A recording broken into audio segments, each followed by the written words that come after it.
বিএনপির সম্ভাব্য তালিকা ঘোষণার পর থেকেই ধানের শীষের প্রচারণা তুঙ্গে। দলীয় সিদ্ধান্তের চাপা উত্তেজনা শেষে পুরোদমে মাঠে প্রার্থীসহ নেতাকর্মীরা।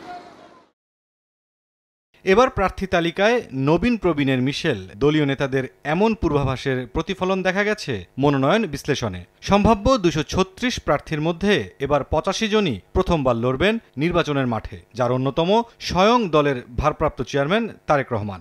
ঘোষিত ১০ নারী প্রার্থীর মধ্যে দলের চেয়ারপারসন বেগম খালেদা জিয়ার ৩টি আসনে প্রতিদ্বন্দ্বিতার ঘোষণায় যোগ হয়েছে বাড়তি উচ্ছ্বাস। মনোনয়নে ঠাঁই পেয়েছেন গুম হওয়া নেতাদের পরিবারের সদস্যরা। দলের নেতাকর্মীরা বলছেন, ত্যাগী ও অভিজ্ঞদেরও মূল্যায়ন করেছে বিএনপি। গ্রামে গঞ্জে শহরে পাড়া মহল্লায় সবাই উৎসব মুখর একটি পরিবেশ তৈরি হয়েছে। দল তো ইচ্ছা করলে 10 জনকে আর প্রার্থী দিতে পারবে না।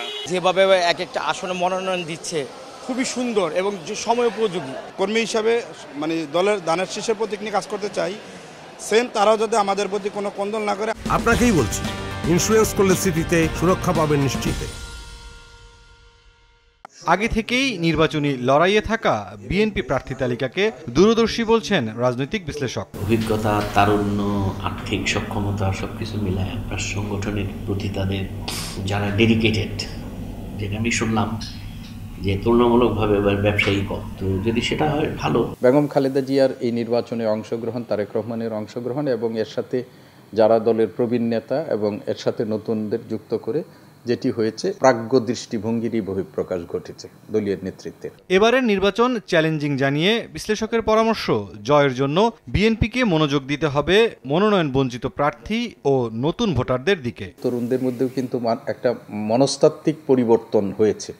এই পরিবর্তনটা উপলব্ধি করে তাদেরকে আকৃষ্ট করার মতো কর্মসূচি যুক্ত করতে হবে। চূড়ান্ত ভালো তো বোঝা যাবে নির্বাচনের পরে যে নমিনেশনটা ঠিক ছিল কিনা। পার্টির বিভিন্ন লেভেলের পলিসিগুলোকে তুলনামূলকভাবে আগের চাইতে লিবারেল করেছে, এটারও একটা ফলাফল তারা পাবে বলে আমার মনে হয়। অঘোষিত ৬৩টি সহ খুব শিগগিরই দল ও জোট মিলে ৩০০ আসনে চূড়ান্ত প্রার্থী ঘোষণার কথা জানিয়েছে বিএনপি। মুরসালিন হক জুনায়েদ, সময় সংবাদ, ঢাকা।